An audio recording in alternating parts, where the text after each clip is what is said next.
नमस्कार, स्वागत करता हूं मैं आपका YouTube चैनल के इस प्लेटफॉर्म बिस टारगेट एकेडमी में। आज की हमारी क्लास है कारक। पिछली क्लास में हमने डिस्कस किया था वजन, ठीक है, उससे पिछली क्लास में लिंक।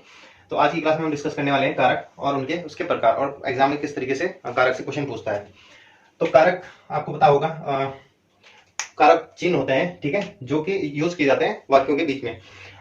जो क्रिया होती है, ठीक है, जो क्रिया होती है उसका संबंध दर्शाने के लिए किससे, संज्ञा या सर्वनाम से।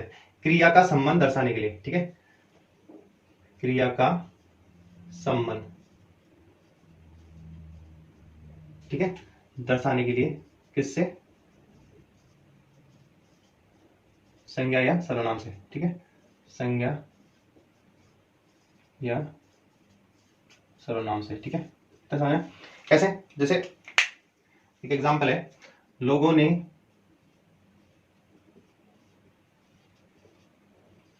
चोर को मारा, ठीक है, ये एक वाक्य है।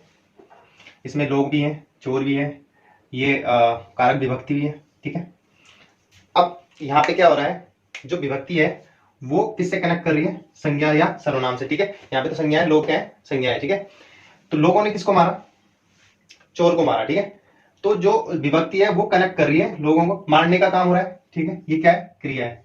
तो जो विभक्ति है वो क्रिया को कनेक्ट करती है किससे, संज्ञा या सर्वनाम से, ठीक है। तो यहाँ पे तो संज्ञा है, तो जो क्रिया को कहां से कनेक्ट करिए, संज्ञा से, ठीक है। यानी कि मारने की जो क्रिया है वो कौन कर रहा है, लोग कर रहे हैं, ठीक है। पर मार किसको रही है, चोर को। तो ये क्या कर रही है, कनेक्ट करने का काम कर रहे हैं, ठीक है। विभक्तियां क्या कर रही है, संज्ञा को क्रिया से कनेक्ट करने का काम करती है, ठीक है। अब कौन कौन सी विभक्तियां होती हैं, ठीक है, तो टोटल उनके प्रकार है, तो वो पढ़ लेते हैं, ठीक है। तो टोटल 8 प्रकार की हमारे पास विभक्तियां हैं, ठीक है। टोटल कितने प्रकार के कारक हैं, 8 प्रकार के, 8 प्रकार के कारक हैं। कौन कौन से हैं वो देख लेते हैं। सबसे पहले पढ़ा होगा आपने कर्ता, ठीक है, सबसे पहले कर्ता, दूसरा कर्म, तीसरा करण, ठीक है, चौथा संप्रदान,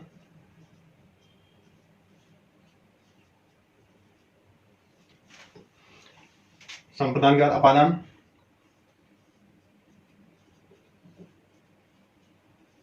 अपादान के बाद संबंध,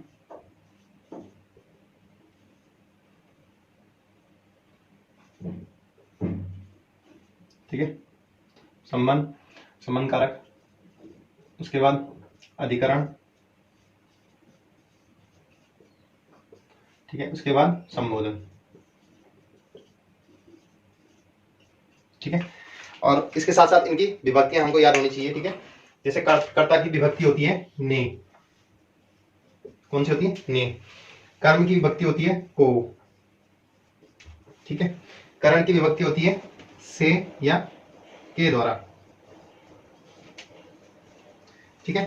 इसके बाद संप्रदान की विभक्ति होती है को, के और लिए, ठीक है, को के लिए। उसके बाद अपादान की विभक्ति होती है से। संबंध की विभक्ति होती है का, के, की, ना, ने, नी, रा, रे, रे, ठीक है। इसके बाद अधिकरण की विभक्ति होती है मैं और पर, मैं और पर। इसके बाद संबोधन की हे, हो, अरे, ठीक है, यानी कि पुकारने के लिए। एक एक करके समझ लेते हैं। जैसे पहली विभक्ति है, पहला कारक है आपका कर्ता, ठीक है। कर्ता की विभक्ति होती है ने। जैसे राम ने मोहन को मारा या मोहन को बुलाया, ठीक है, क्या करें, बुलाया। तो जो कर्ता विभक्ति होती है वो संबंध वो बताती है कि ये कर्ता से कनेक्ट होती है, ठीक है। किसने बुलाया, राम ने बुलाया, ठीक है। यानी क्रिया कौन कर रहा है, राम कर रहा है, ठीक है। राम क्या है, संज्ञा है, ठीक है। बुला किसको रहा है, मोहन को। यानी कि जो क्रिया कर रहा है वो तो है कर्ता, ठीक है। जिस पे क्रिया का फल पड़ रहा है, यानी किसको बुला रहा है, मोहन को, तो ये क्या हो जाएगा, कर्म, ठीक है। इन दोनों को एक साथ समझ लेना।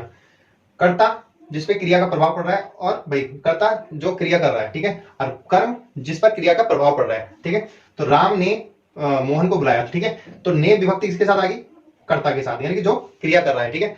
और को विभक्ति किसके साथ आती है, जो जिस पर क्रिया का फल पड़ रहा है, तो को विभक्ति किस पे आएगी, कर्म, इसलिए इसको कर्म कारक बोलते हैं और इसलिए इसको कर्ता कारक बोलते हैं, ठीक है। अब बात करते हैं नेक्स्ट से के द्वारा। ये विभक्ति तब यूज होती है जब किसी साधन का प्रयोग हो रहा है, जैसे सीता साइकिल से जा रही है,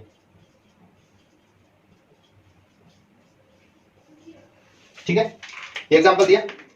अब यहां पे समझ में आ रहा है कि भाई सीता जा तो रही है लेकिन किससे जा रही है, साइकिल से, यानी किसी साधन का प्रयोग कर रही है, ठीक है। तो जहां पे साधन की बात होती है वहां पे क्या आ जाता है, से, और से किसकी विभक्ति होती है, करण, ठीक है, करण कारक की। या इसको ऐसे भी बोल सकते थे हम कि सीता साइकिल के द्वारा जा रही है, ठीक है, तब भी क्या होगा, करण कारक। अब जो करण कारक है और जो अपादान कारक है, दोनों की विभक्ति सेम है, ठीक है, इसकी भी से है, इसकी भी से है। तो यहाँ पे जो भाव होता है वो अलगाव का होता है, ठीक है, यानी कि किसी से अलग होने का, ठीक है, किसी से अलग होने का, और यहाँ पे साधन का भाव होता है, ठीक है। तो अपादान में अलगाव का भाव होता है, ठीक है, अलगाव, समझ में? इसमें किसका भाव होता है, अलगाव का।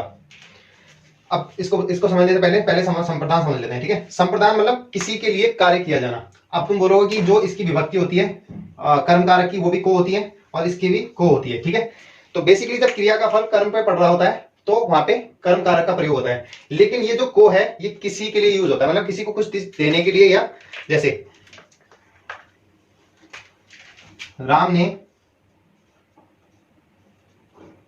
श्याम को पुस्तक दी।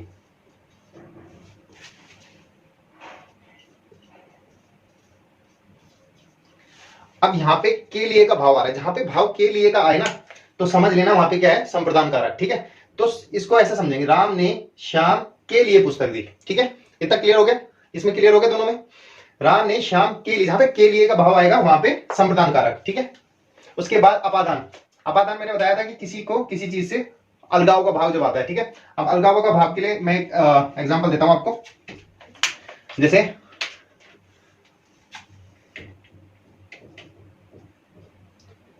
जैसे राम ने पुस्तक गिराई, राम ने छत से पुस्तक गिराई,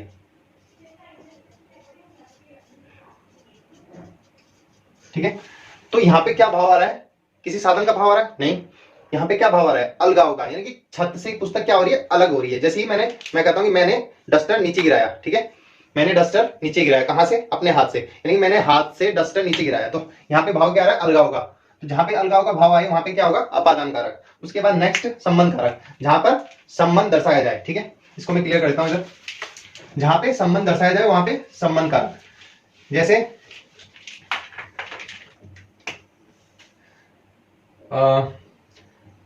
कोमल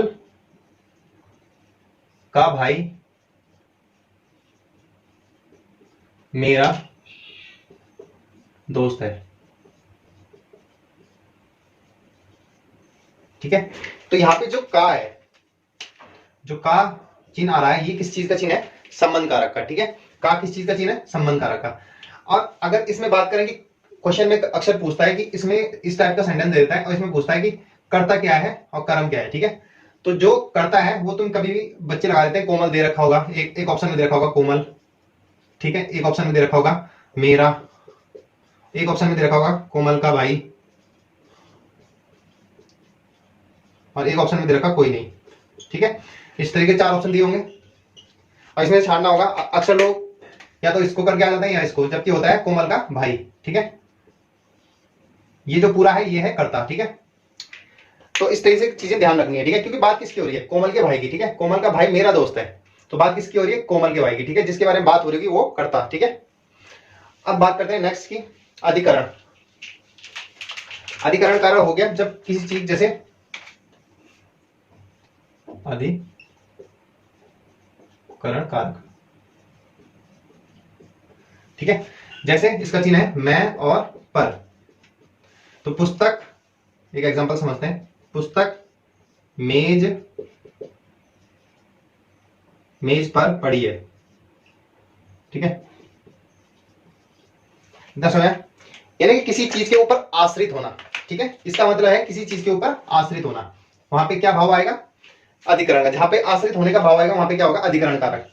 ठीक है, पुस्तक किसके ऊपर आश्रित है? मेज के ऊपर। ठीक है, पुस्तक किसके ऊपर आश्रित है? मेज के ऊपर। तो कौन सा कारक हो जाएगा? अधिकरण कारक। ठीक है, तो अब नेक्स्ट देख लेते हैं संबंध, संबोधन। ठीक है, हे ओ अरे। बाकी चीजें हम प्रैक्टिस सेट में कर लेंगे। ठीक है, वहां चीजें समझ लेंगे अच्छे से। संबोधन, क्योंकि थोड़ी सी ज्यादा इंपॉर्टेंट प्रैक्टिस सेट होता है। ठीक है, संबोधन कारक, इसका यूज तब होता है जब हम किसी को बुलाते हैं, पुकारते हैं। ठीक है, जैसे अरे, ठीक है, सुनो। ठीक है, इस तरह से बोलता ना। ठीक है, एक और एग्जांपल देख लेते हैं, कोई होगा अच्छा सा। जैसे भगवान मेरी रक्षा, हे भगवान मेरी रक्षा कीजिए।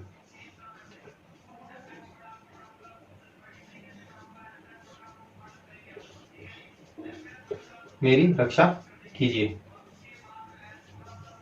ठीक है, तो इस टाइप से एक एग्जांपल हो गया, हे भगवान मेरी रक्षा कीजिए। ठीक है, तो हे ओ अरे इस टाइप की चीजों का प्रयोग किसमें होता है? संबोधन कारक में। हेलो, ठीक है, ये सब क्या हो गए? पुकारने के लिए होते हैं। ठीक है, तो आज की क्लास यही समाप्त करते हैं कारक की। नेक्स्ट क्लास में हम देखेंगे क्या कौन सा टॉपिक है। मिलते हैं नेक्स्ट क्लास में। तब